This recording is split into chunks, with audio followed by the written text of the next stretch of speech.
for some reason, you tried cardio, you tried dieting, you tried this, you tried that, and just nothing happened. The weight wouldn't budge. So before I answer this question, I'm gonna ask you guys, like, if you like this topic, please let me know. Comment something over there for me. Maybe say, if you're watching this through replay, comment replay so that I know you're watching. Hit like, and if you're watching through YouTube, hit the subscribe button. So I'm gonna answer this now. So first of all, let's analyze where is this question coming from? Okay, is this question coming from a place of genuine knowingness, like genuinely wanting to know what is going on, or is this place coming from a place of victim? Because if this question comes from a place of victim, then you're not really asking for a solution. You want to be seen, you want to be heard. So if that's the case, that's something you need to take a look at. How you know is simple. If you're looking for a specific outcome, and if you're doing all of the steps correctly, obviously the solution will be there. Obviously, the results is going to come. So first, let's acknowledge that somewhere among all of the different elements in fitness, something is not right, or maybe all of it also not done properly. All right. So let's acknowledge that. So second of all, let's now analyze actually what are all of the elements in fitness. What are all of the elements in fitness? There is exercise, there's nutrition, there's lifestyle, and I would like to say there is mindset. So let me break it down for you. In exercise, there is cardio and there is strength training. Okay, when you talk about exercise for weight loss, there is cardio and strength training, nothing else. When I say strength training, the more popular term that is the more layman term, but there's also another term called resistance training. The cardio is there to burn the calories. Now, whatever you choose to call it, whatever brand name it come in, okay, it could be CrossFit, it could be HIIT, it could be Zumba class, it could be line dancing, it could be hiking, it could be swimming, it could be any of the number of activities. As long as the activity is done with the intention to burn calories under the context of weight loss, it's cardio, regardless of the name. And then there is resistance training. Resistance training under the context of weight loss is done with the sole purpose of building muscle. Okay, you can call it toning the muscle, you can call it building endurance, whatever. Yeah, it's muscle building. And it is important because when you're losing weight, you are going to be on a caloric deficit. So which means that effective weight loss programs does not rely solely on cardio. They do cardio, they do weights, and on top of that, they eat little enough calories so that the amount of calories burned will come from fat. But when this happens, the body have a tendency to lose its muscles. And if the body has a tendency to lose its muscles, some stimulus needs to be there to keep the muscles. To tell the body, hey, I need the muscle, don't lose it. So if you do resistance training, that's the effect that you're gonna have. Now let's talk about nutrition. Now, in terms of nutrition, there's a lot of confusion, so much confusion. There is people are so confused about all the different kinds of diets. Okay, should I do paleo? Should I do keto? Should I do IF? Blah blah blah. All of those things. I'm gonna give you a very simple answer to handle all of this. Regardless of what the diet you're doing, there is there's two things matters the most. First is calorie deficit. That means calorie in versus calorie out. It must, whatever that's coming in must be below whatever that's going out. It's not perfect. No, it's not perfect. I will tell you this for sure. Calorie deficit is not perfect. Even the world's best scientists, they couldn't say their calorie deficit is 100% accurate. But it's the best we got. There's all kinds of gurus out there who are talking about, like calorie deficit does not exist. I can eat so much more calories. And okay, that goes to the second part of this explanation: hormone. hormones. So when you do something like, let's say, ketogenic diet, you are playing around with hormones. You're depriving yourself of so much sugars in your bloodstream that your brain is forced to convert, to send a signal to your liver to convert things to produce ketones so that your brain can continue to function. And essentially, you're training your body to learn how to survive without carbs. And the instructions, all of the instructions that happens internally, those are the job of the hormones. So it is whether you do IF, paleo, or I want to do whole foods, I want to do plant-based, all of those things. Okay, all popular diets is simply leveraging these two mechanisms. Plant-based diets, for the most part, leverage on calorie deficit. Keto diets, on the most part, leverage on hormone mechanisms. And then, of course, there's things like whole foods and whatnot. When you eat lots of vegetables, okay. By the way, something really funny. I want to tell you guys this. If you are on keto, people who are on keto generally don't care. It is generally extremely effective, even without counting calories, even without doing intermittent fasting. So it often strikes me as very funny because it's like you're doing a diet that was originally not intended to be combined with anything else. Is good enough on its own, but people want to combine it with caloric deficit, and people want to combine it with, intermittent fasting, one meal a day, and all those are extremes that you do not need to do. It is an extreme that you do not need to go after. It is just pointless. Right? But whatever it is that you're choosing to follow, okay, make sure you understand how to do it well. And in my nutrition program, I teach the 6 main habits, very simply. All business would manage these 2 things. So always go with, like, you approach fitness like playing Tau-Tai-Ti. When people put a 3, you don't go and put a 2. When people put a 6, you don't go and put an ace, unless there is some overall strategy involved. Because when you bang on the cards like this, right, you run out of cards very soon. Okay? So that is the part of nutrition. You have the exercise, you have the nutrition, whatever the diet is, as long as calorie deficit or hormone mechanics or a combination of 2, it's good, regardless of the name. Don't get the shiny object syndrome. The third part of it is actually your lifestyle. How much sleep are you getting? How much rest are you getting? How much stress are you getting on a day-to-day basis? Because those things wreak horrible stuff on hormones. As an example, I have a bit of a sinus because yesterday I was supposed to, after dinner, come back here to work.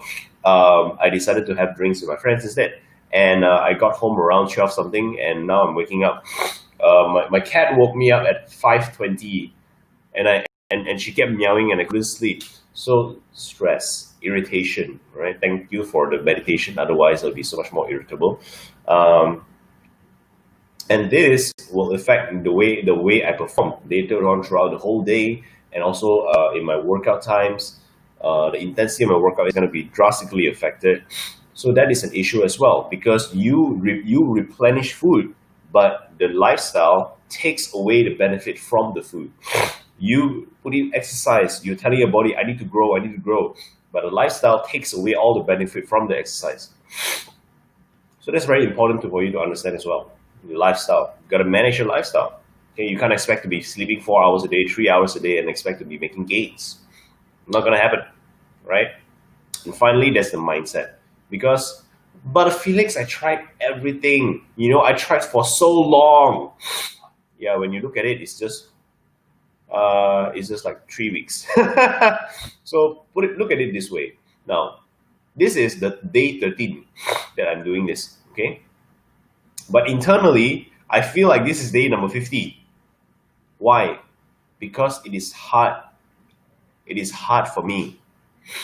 And likewise, if this is the first time that you're doing weight loss, it is going to be hard for you.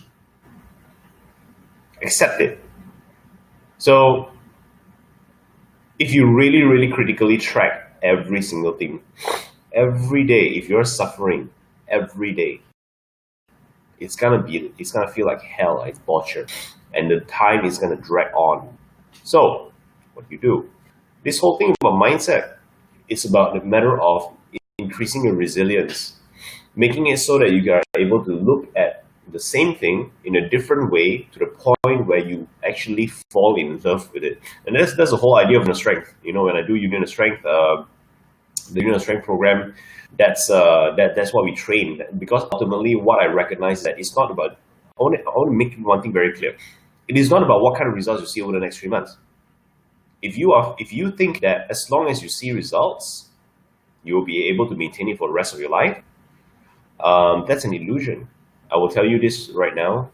You can hate me if you want to, but I'm telling you the truth. I know because I've been through this at least 10 times. I've had the same belief system. Oh, as long as I lose weight, I can maintain it for the rest of my life. As long as I get 6 packs, I can. For sure, I will maintain it because I don't want to lose the results. I believe that for at least 10 times, and I have seen one-to-one coaching consultation with more than 3,000 individuals across 14 years. I know what I'm talking about, okay? It never, never, never, never, never happens. In order for you to ultimately maintain your weight loss, you must fall in love with the process, no matter what. So this whole thing, like, you must make sure you start with a long game plan. But of course, the mind has a lot of chatter, isn't it? The mind will be like, but my wedding, but my traveling, but my friends, I bet we place a bet. It must be fast. Okay, you can do that. It's just that you gotta be very careful, lah. You gotta be accepting of the repercussions and the consequences. When you push yourself this hard, okay, be prepared that after your timeline is over, you're gonna crash. You're gonna feel burnout. You're gonna say, hey, Felix, no lah, impossible lah, I don't believe Felix lah. No, you don't have to believe me. Just go and experience it for yourself. After your 3 months or 6 months or whatever months, whatever your diet that you're on, whatever program that you're on, whatever challenge that you have done, whatever, the moment it's finished, you will see. At first, it's just 1 day break. It will then become 2 days break, and then become 3 days break, and then 4 days, and then before you know it, every day cheat day. So anyway, I won't say more on this because the more I say, the more you hate me. I don't want to be hated. I'm intentionally trying to help, but let's go into the solution. Okay. So what do you do? You got to look at all of those things that you need to do. Look at all of those things that you need to do in order to see results. Of course, you got to know what it is, lah. So after you know what it is, you got to ask yourself, actually, what do you need to know to fall in love with this thing? Then the answer to this question will determine how well you'll be able to do it. So it's a matter of being able to do it consistently. Do you want to be fit for just 6 months, or do you want to be fit for the rest of your life? That is the question. If you want to be fit with the rest of your life, something needs to change. You got to change something. Okay? So that is my 5-minute question. Let me recap. Exercise, got cardio and resistance training. Nutrition, okay, if there is hormonal mechanics and there is also calorie deficit. Lifestyle, minimizing all the damage that you do to yourself, because let me put it this way, you are doing damage to yourself every day. It is incredible. Like, if you can just remove 5% of the damage that you do for yourself, I'll guarantee you will be making so much progress. And number 4, mindset. You must fall in love with all the things that you're doing. So most of the time when people say, I tried everything, right? What they're actually meaning is that they tried all kinds of cardio. You see? Like, so many elements, everything. They tried all kinds of cardio. Or they tried all kinds of diet. Or they tried all kinds of calorie diet. Or they tried all kinds of strength training programs. Make sure you be real. That's the true definition of being realistic. Being realistic does not mean you set a goal which is attainable. Being realistic means you can see something for what it really is. It means you can see something without illusions, without the lenses of your eyes, without wishing of what it wouldn't be. 2 + 2 will be 4. It cannot be 6. But most of the time, people go like 2 + 2. I want it to be 6. How can I make 2 + 2 to be 6? You got to make sure you know all things. And the best way to do that is to get a coach, get a mentor, talk to someone who knows what they're talking about, right? Like myself. I don't want to self-promote, but it is what it is. If you guys want really keen, really want to know the mindset part of it, right? And also the strength training part of it, there is a program that I launched, which is called Union of Strength. PM me, we can talk about it. This is not a channel to talk about that. If you're interested to know more, PM me. So now we're gonna go into the daily journaling, all right? The daily journaling. Today I came with wholehearted intention to do the guided journaling, but unfortunately, I'm having a hangover right now, so I'm not feeling very well. So I won't be doing the full guided journaling, but I will briefly run it through, because tomorrow I am firm. I'm committed. I want to come up with something even better than what I created yesterday. So briefly run through. What are you feeling first? All right, right. You gotta just ground yourself. What are you feeling right now? Followed by, what are your intentions for the day? When it comes to the intentions for the day, you want to talk about what is the 3 most important things that you can do today, okay, that will that will move you forward the most. I'm not talking about a to-do list. I'm not talking about a task list. I'm talking about the 3 most important things that you can do today that will get you results for the next 3 months, 6 months, 1 year, whatever. Just 3. You will realize that just doing 3 is hell of a difficult thing, especially when you have all kinds of noise coming in all over the place from all over your life. Right? Everybody wants a piece of your time. Set the intention, not goal, because the intention is already yours. All you got to do is take the necessary steps to do it. And then you get the legacy. Decide what legacy task you want to do. What is the one thing you can do today that will make you more time, that will create you more time? What kind of structures, what kind of systems, collaborations, partnerships, contracts, whatever it is, what kind of legacy task can you do today that once get done will give you a lot more time in the future? And then finally, what is the question? Question meaning, ask a question to yourself that you do not need to know the answer to, but ask it anyway. Ask a difficult question. The reason why so many people are stuck wherever they are in life is because they avoid the difficult questions. That is why. If you avoid the difficult questions, universe has a very funny way of telling you the answer, even if you don't want the answer. Whatever it is that you avoid, whatever it is that you are not aware of, that is the exact same thing that's going to hurt you. So before that happens, be proactive. Ask yourself one question, one difficult question that you do not know the answer to about yourself today. And with that being said, I am going to go off air. My final parting words: stay true, guys. Stay true. And I'll see you tonight at 6:45 p.m. for the daily reflection. All right?